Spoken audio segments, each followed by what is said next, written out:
Pen drive ಕೇಸ್ನಲ್ಲಿ Prajwal Revanna SIT custody ಅಂತ್ಯಗೊಂಡಿರುವ ಹಿನ್ನೆಲೆ ಮತ್ತೆ ಪ್ರಜ್ವಲ್ ರೇವಣ್ಣನ ಈಗ ಕೋರ್ಟ್ಗೆ ಹಾಜರುಪಡಿಸಲಾಗಿದೆ. 42ನೇ ಎಸಿಎಂಎಂ ಕೋರ್ಟ್ಗೆ ಪ್ರಜ್ವಲ್ ರೇವಣ್ಣನನ್ನ ಎಸ್ಐಟಿ ಅಧಿಕಾರಿಗಳು ಕರೆ ತಂದಿದ್ದಾರೆ. ಇನ್ನಷ್ಟು ದಿನ ವಶಕ್ಕೆ ಕೇಳುವ ಸಾಧ್ಯತೆ ಇದೆ.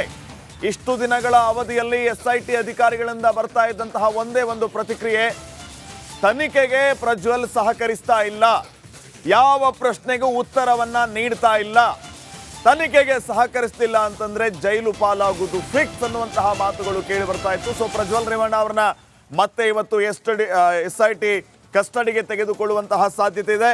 ಈ ಪ್ರಜ್ವಲ್ ರೇವಣ್ಣ ಪ್ರಕರಣದ ವಿಚಾರಕ್ಕೆ ಸಂಬಂಧಪಟ್ಟಂತೆ ಈ ದಿನಗಳ ಕಾಲ ಕಸ್ಟಡಿಗೆ ನೀಡಲಾಗಿತ್ತು. ಸೊ ಈಗ ಇವತ್ತು ಕಸ್ಟಡಿ ಅಂತ್ಯವಾಗಿರುವ ಹಿನ್ನೆಲೆ 42ನೇ ಎಸಿಎಂಎಂ ಕೋರ್ಟ್ಗೆ ಪ್ರಜ್ವಲ್ ರೇವಣ್ಣನನ್ನ ಎಸ್ಐಟಿ ಅಧಿಕಾರಿಗಳು ಹಾಜರುಪಡಿಸಿದ್ದಾರೆ.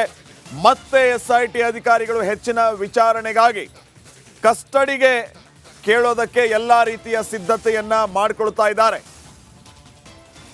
ತನಿಖೆಗೆ ಸಹಕರಿಸ್ತಾ ಇಲ್ಲ, ಇನ್ನೂ ವಿಚಾರಣೆಯ ಅಗತ್ಯ ಇದೆ, ಹೀಗೆ 10 ಹಲವು ವಿಚಾರಗಳನ್ನು ಹೇಳಿ ಇನ್ನಷ್ಟು ದಿನ ಕಸ್ಟಡಿಗೆ ತೆಗೆದುಕೊಳ್ಳುವ ಸಾಧ್ಯತೆ ಇದೆ. ಇನ್ ಕೇಸ್ ಇನ್ನಷ್ಟು ದಿನ ಕಸ್ಟಡಿಗೆ ಕೊಟ್ಟರೆ ಮತ್ತೆ ಎಸ್ಐಟಿ ಕಚೇರಿಗೆ ಪ್ರಜ್ವಲ್ ರೇವಣ್ಣನನ್ನ ಅಧಿಕಾರಿಗಳು ಕರೆದುಕೊಂಡು ಹೋಗ್ಲಿಕ್ಕಿದ್ದಾರೆ. ಇನ್ ಕೇಸ್ ಜುಡಿಷಿಯಲ್ ಕಸ್ಟಡಿಗೆ ಕೊಟ್ಟುಬಿಟ್ರೆ ಪರಪ್ಪನ ಅಗ್ರಹಾರ ಫಿಕ್ಸ್. ಅಲ್ಲಿಗೆ ತನ್ನ ತಂದೆ ರೇವಣ್ಣ ಹೋಗಿದ್ದ ಜಾಗಕ್ಕೆ ಪ್ರಜ್ವಲ್ ರೇವಣ್ಣ ಕೂಡ ಹೋಗಬೇಕಾಗತ್ತೆ. ಪ್ರಜ್ವಲ್ ರೇವಣ್ಣ ಭವಿಷ್ಯ ಏನಾಗಬಹುದು? ನ್ಯಾಯಾಲಯಕ್ಕೆ ಪ್ರಜ್ವಲ್ ರೇವಣ್ಣನನ್ನ ಎಸ್ಐಟಿ ಅಧಿಕಾರಿಗಳು ಕರೆ ತಂದಿದ್ದಾರೆ. ಎಸ್ಐಟಿ ಅಧಿಕಾರಿಗಳು ಈಗಷ್ಟೇ ಪ್ರಜ್ವಲ್ ರೇವಣ್ಣನ ನ್ಯಾಯಾಲಯಕ್ಕೆ ಕರೆ ತಂದಿರೋದು. ಈಗ ಮತ್ತೆ ವಾದ ಪ್ರತಿವಾದ ಆರಂಭ ಆಗುತ್ತೆ. ಎಸ್ಐಟಿ ಪರ ವಕೀಲರು ಮತ್ತಷ್ಟು ದಿನ ನಡಿ ಈಗ ಶುರು ಮಾಡೋಣ. ಕೇಸರಿಯಿಂದ ಮನೋಲ್ಲಾಸ ಮನಸ್ಸು ಮತ್ತೇರಿ ಕುಣಿದಾಡಿದೆ ನೋಡು, ಮನಸ್ಸು ಮತ್ತೇರಿ ಕುಣಿದಾಡಿದೆ ನೋಡು. ಕ್ಷಣ ಕ್ಷಣವೂ ಆಚರಿಸಿ ಕೇಸರಿ ಹಬ್ಬ. ವಿಮಲ್ ಬಾಯಲ್ಲಿ ಹೇಳಿ ಕೇಸರಿ. ಕಸ್ಟಡಿಗೆ ನೀಡಲೇಬೇಕು ಅಂತ ವಾದ ಮಂಡಿಸ್ತಾರೆ ಪ್ರತಿವಾದಿಗಳು. ಅಂದರೆ ಪ್ರಜ್ವಲ್ ರೇವಣ್ಣ ಪರ ವಕೀಲರು ಕಸ್ಟಡಿಗೆ ಬೇಡ ಅಂತ ಹೇಳ್ತಾರೆ, ಜಾಮೀನು ಕೊಡಬೇಕು ಅನ್ನುವಂತಹ ಆಗ್ರಹ. ಸೊ ಈ ಮಧ್ಯೆ ಏನಾಗುತ್ತೆ ಅನ್ನೋದು ಸದ್ಯಕ್ಕಿನ ಪ್ರಶ್ನೆ ಆಗಿದೆ. ಈ ಬಗ್ಗೆ ಇನ್ನಷ್ಟು ಮಾಹಿತಿಯನ್ನ ನೀಡ್ತಾರೆ ನನ್ನ ಕೊಲೀಗ್ ನಿಕೇಶ್ ಕೊಠಾರಿ. ಈಗ ನೇರ ಸಂಪರ್ಕದಲ್ಲಿ ಜಾಯಿನ್ ಆಗ್ತಾ ಇದ್ದಾರೆ. ನಿಕೇಶ್, ಎಸ್ಐಟಿ ಕಸ್ಟಡಿ ಅಂತ್ಯವಾಗಿರುವ ಹಿನ್ನೆಲೆ ಕೋರ್ಟ್ಗೆ ಹಾಜರುಪಡಿಸ್ತಾರೆ. ಇನ್ನಷ್ಟು ದಿನ ಎಸ್ಐಟಿಗೆ ಕೊಡುವ ಸಾಧ್ಯತೆ ಇದೆಯಾ? ಈ ಸಾಧ್ಯತೆಗಳ ಬಗ್ಗೆ ಎಷ್ಟು ಕನ್ಫರ್ಮೇಶನ್ ಸಿಗ್ತಾ ಇದೆ? ನಂಬರ್ 1. ಮತ್ತೊಂದು, ತನಿಖೆಗೆ ಸಹಕರಿಸ್ತಾ ಇಲ್ಲ, ಯಾವ ಪ್ರಶ್ನೆ ಕೇಳಿದ್ರು ಉತ್ತರ ಕೊಡ್ತಾ ಇಲ್ಲ, ಹೀಗಾಗಿ ಕಸ್ಟಡಿಯ ಅಗತ್ಯ ಇದೆ ಅಂತ ಬಲವಾದ ವಾದವನ್ನ ಮಂಡನೆ ಮಾಡಬಹುದು ಎಸ್ಐಟಿ ಪರ ವಕೀಲರು. ಏನಾಗ್ಬೋದು? ಏನ್ ಅಪ್ಡೇಟ್ ಇದೆ? ಖಂಡಿತ ಶ್ರೀಪಾದ್ ಪಾಟೀಲ್, ಈಗಾಗಲೇ ಬಸವನಗುಡಿ ನಿವಾಸವನ್ನು ಕೂಡ ಅಲ್ಲಿ ಸ್ಥಳ ಮಹಾಜರನ್ನು ಕೂಡ ಪ್ರಕ್ರಿಯೆ ಮುಗಿಸಿದ್ದಾರೆ. ಮೊನ್ನೆ ಅಷ್ಟೇ ಹಾಸನದಲ್ಲಿರುವಂತಹ ಪ್ರಜ್ವಲ್ ರೇವಣ್ಣ ನಿವಾಸದ ಸ್ಥಳ ಮಹಾಜರು ಪ್ರಕ್ರಿಯೆಯನ್ನು ಕೂಡ ಮುಗಿಸಿದ್ದಾರೆ. ಈಗ ಸಿಟಿ ಸಿವಿಲ್ ಕೋರ್ಟ್ಗೆ ಪ್ರಜ್ವಲ್ ರೇವಣ್ಣ ಅವರನ್ನ ಕರ್ಕೊಂಡು ಬಂದಿದ್ದಾರೆ. ನಾನು ಕೂಡ ಸಿಟಿ ಸಿವಿಲ್ ಕೋರ್ಟ್ ಆವರಣದ ಮುಂಭಾಗದಲ್ಲಿದ್ದೀನಿ.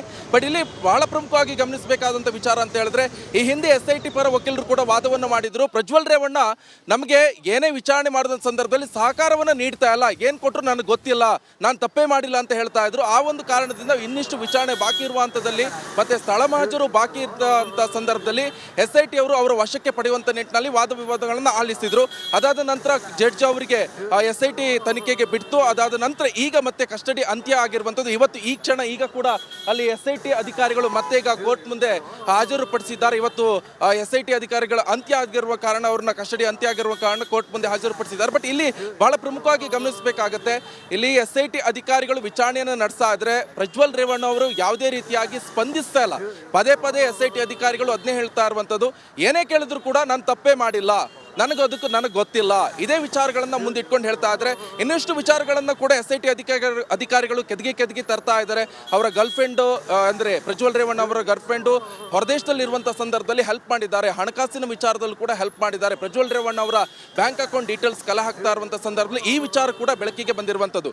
ಈ ನಿಟ್ಟಿನಲ್ಲಿ ಕೂಡ ಎಸ್ಐಟಿ ಅಧಿಕಾರಿಗಳು ತೀವ್ರ ತನಿಖೆಯನ್ನು ನಡೆಸ್ತಾ ಇದ್ದಾರೆ. ಬಟ್ ಈಗ ಕಾದ್ ನೋಡ್ಬೇಕಾಗತ್ತೆ, ಇವತ್ತು ಇನ್ ಕೇಸ್ ಏನಾದ್ರು ಎಸ್ಐಟಿ ಅಧಿಕಾರಿಗಳದ್ದು ಕಸ್ಟಡಿ ಅಂತ್ಯ ಆಗಿದೆ, ಜಡ್ಜ್ ಇನ್ ಕೇಸ್ ಏನಾದ್ರು ಇವ್ರನ್ನ ಜೈಲ ಬೇಲ್ ಎನ್ನುವಂಥದ್ದು, ಬೇಲ್ ಕೊಡೋದು ಯಾವತ್ತೂ ಕೂಡ ಸಾಧ್ಯ ಇಲ್ಲ ಅಂತಾನೆ ಹೇಳ್ತಾ ಆಗ್ತಾ ಇದೆ. ಇಷ್ಟು ಮುಂಬರುವ ದಿನದಲ್ಲಿ ಬೇಲ್ ಕೊಟ್ರೆ ಎಲ್ಲ ಒಂದ್ ಕಡೆ ಇಂಥ ಒಂದು ಹೈ ಪ್ರೊಫೈಲ್ ಕೇಸ್ ಬಗ್ಗೆ ಜನರಿಗೂ ಕೂಡ ಓಕೆ, ಥ್ಯಾಂಕ್ ಯು ನಿಕೇಶ್ ಕುಠಾರಿ ಮಾಹಿತಿಗಾಗಿ.